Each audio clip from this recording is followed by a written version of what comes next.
Hello students, welcome to World Classes. Today we are going to start real number class 10 chapter number first. तो student आइए सबसे पहले इस video lecture में हम बात करेंगे इस चैप्टर में क्वेश्चन टाइप्स कैसे आते हैं और कैसे क्वेश्चन पूछे जाते हैं। तो स्टूडेंट जो पहला क्वेश्चन टाइप्स है इस चैप्टर का, find the HCF of Euclid division method. कुछ कंडीशन है यूक्लिड डिवीजन के, कुछ फॉर्मूलेज हैं। a is equal to B Q plus R. Condition ये है कि आर की जो वैल्यू होनी चाहिए वो ग्रेटर और या इक्वल होना चाहिए और बी से छोटा लेस होनी चाहिए।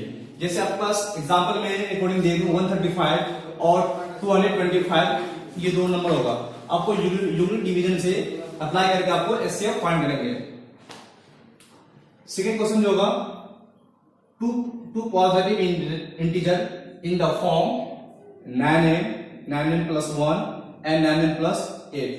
सेकंड भी यहाँ पे और भी दिया गया है, to show that n square minus 1 is divisible by 8 if n is an odd positive integer। ये मैक्सिमम ये दोनों क्वेश्चन रिपीटेड क्वेश्चन है, ये बार बार पूछता है स्टूडेंट्स।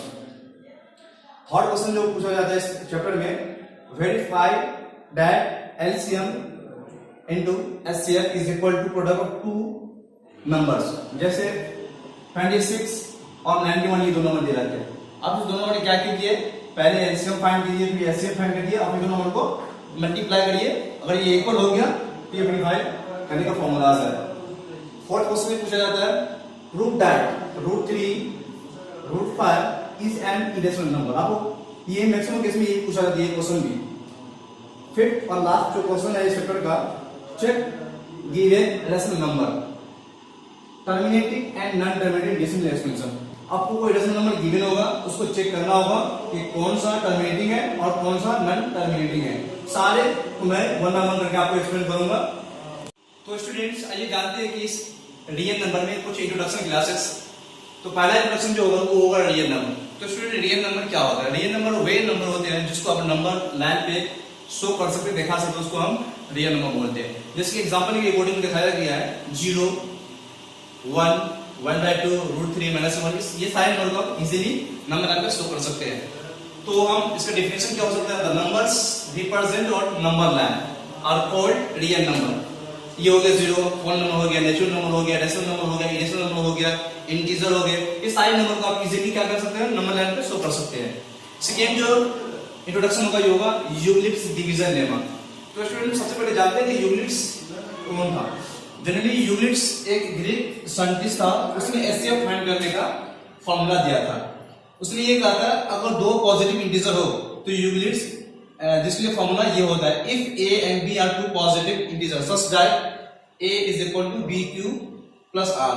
और उसने कुछ कंडीशन बोला था, वे है r की जो वैल्यू होगा ग्रेटर और इक्वल 0 होना चाहिए और r का जो वैल्यू होगा b से छोटा भी होना चाहिए। दो कंडीशन उसने कहा था। तो ये था छोटी सी एक इंट्रोडक्शन क्लासेस। तो स्टूडेंट एक्सरसाइज की शुरुआत करते हैं और स्टूडेंट इस एक्सरसाइज 1.1 जो पहला क्वेश्चन है आपका, to find the HCF of Euclid division lemma. तो स्टूडेंट एचसीएफ फाइंड करने के जनरली 4 तरीके हैं, मैं आपको बता रहा हूं 4 तरीके। जो पहला तरीका है वो फैक्टराइजेशन मेथड, जो आप बचपन से पढ़ते आ रहे हैं। दूसरा है डिवीजन मेथड, ये भी आप बचपन से पढ़ते आ रहे हैं। हाँ, ये दो तरीके जो है वो आप 10th क्लास में पढ़ोगे। एचसीएफ बोले LCM is equal to product of two number. आपको ऐसा होगा स्टूडेंट, एलसीएम और एचसीएफ दो नंबर गिवन होगा, अब दोनों का एलसीएम फाइंड में एचसीएफ फाइंड करिए और दोनों नंबर को प्रोडक्ट कर दीजिए। तो यहाँ पे भी आप इजीली क्या कर सकते हैं, एचसीएफ फाइंड कर सकते हैं। जो चौथा तरीका होगा ये होगा यूक्लिड डिवीजन लेमा से। तो इसी प्रोसेस का यूज करके आप एचसीएफ फाइंड करना है। तो स्टूडेंट एचसीएफ कैसे फाइंड करेंगे, सबसे पहले देखेंगे दोनों नंबर कौन सा ग्रेटर है। ग्रेटर कौन सा है, तो हमें दिख रहा है कि आपको 225 ग्रेटर देन 135। ओके, तो इसको आप क्या करना, रफ में आपको रफ करना होगा, रफ के लीजिएगा। आप क्या करना है, जो छोटा नंबर उसको बड़े नंबर से डिवाइड कर देंगे। तो जैसे हम आपको दिखा रहे हैं 135 को डिवीजन करेंगे 225 को, तो आप पढ़ेंगे कितने टाइम्स में, 225 आ रहे हैं।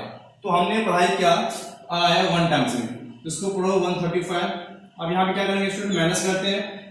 तो ये 5 में से 5 गया 0 अब इसको कैरी देंगे, 12 में से 3 गया, ये बचेगा 9, ये बचेगा 0, कैंसिल कर दे, कोई दिक्कत नहीं है।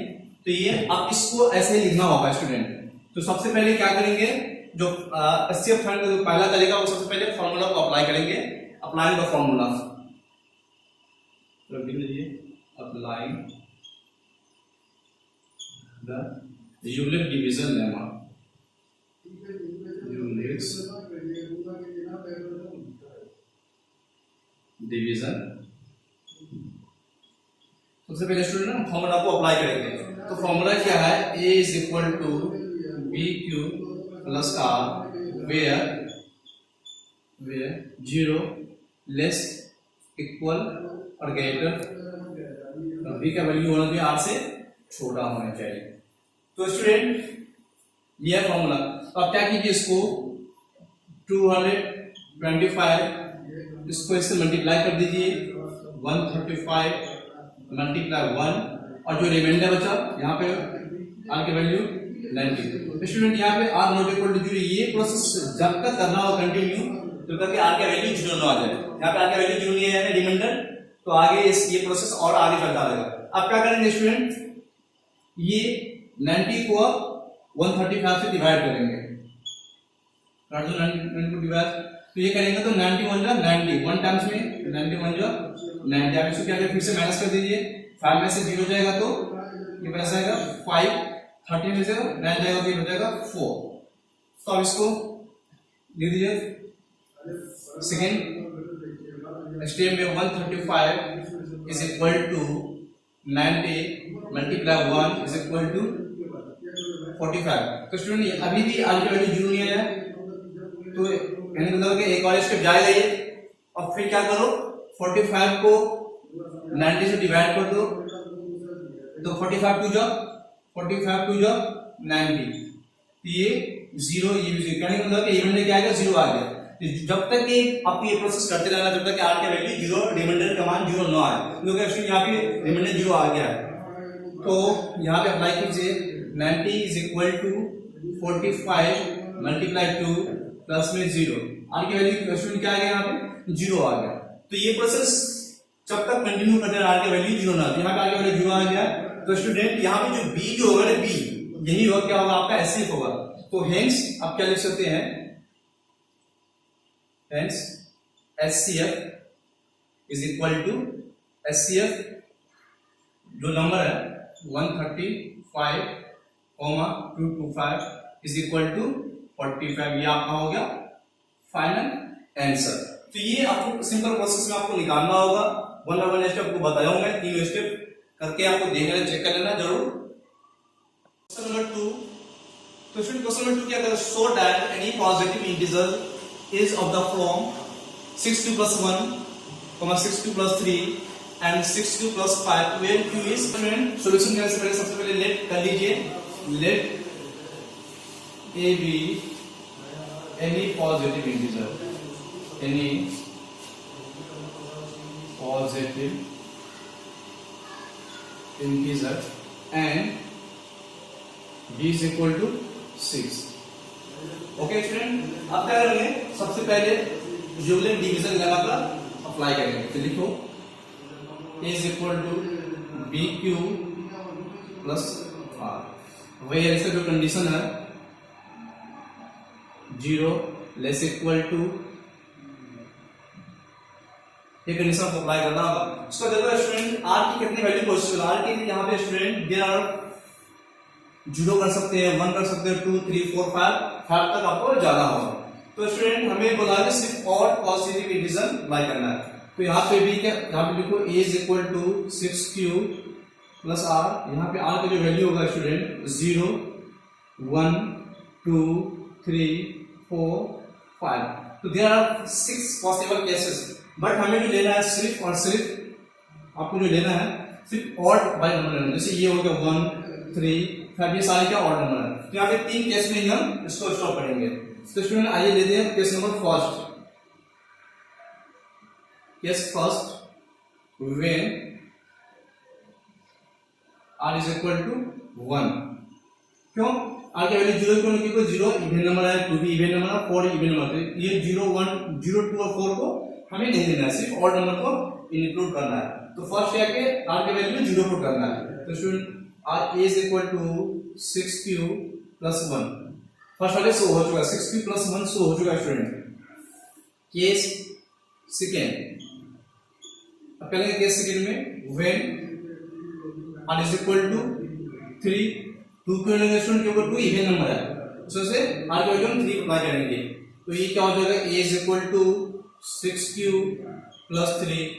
केस थर्ड स्टूडेंट, हम यहाँ पे केस थर्ड ले लेते हैं, केस थर्ड यहाँ पे आगे देख लो। केस थर्ड में क्या होगा, when r is equal to 5, तो क्या हो जाएगा, a is equal to 6q plus में 5। तो हमें तो यही शो करना था student, 6q plus 1, 6q plus 3, 6q 5 तो ऑलरेडी शो हो चुका है, 6q plus 1, 6q plus 3, 6q plus 5। तो स्टूडेंट आपका ये क्वेश्चन नंबर 2 हो चुका कंप्लीट। आप जरूर जाके इसको वॉच कीजिए, जरूर देखिए और ज्यादा से ज्यादा शेयर कीजिए। इस पूरी वीडियो लेक्चर में कहीं भी आपको डाउट हो तो आप कमेंट बॉक्स में जरूर कमेंट कर सकते हैं। Thank you so much.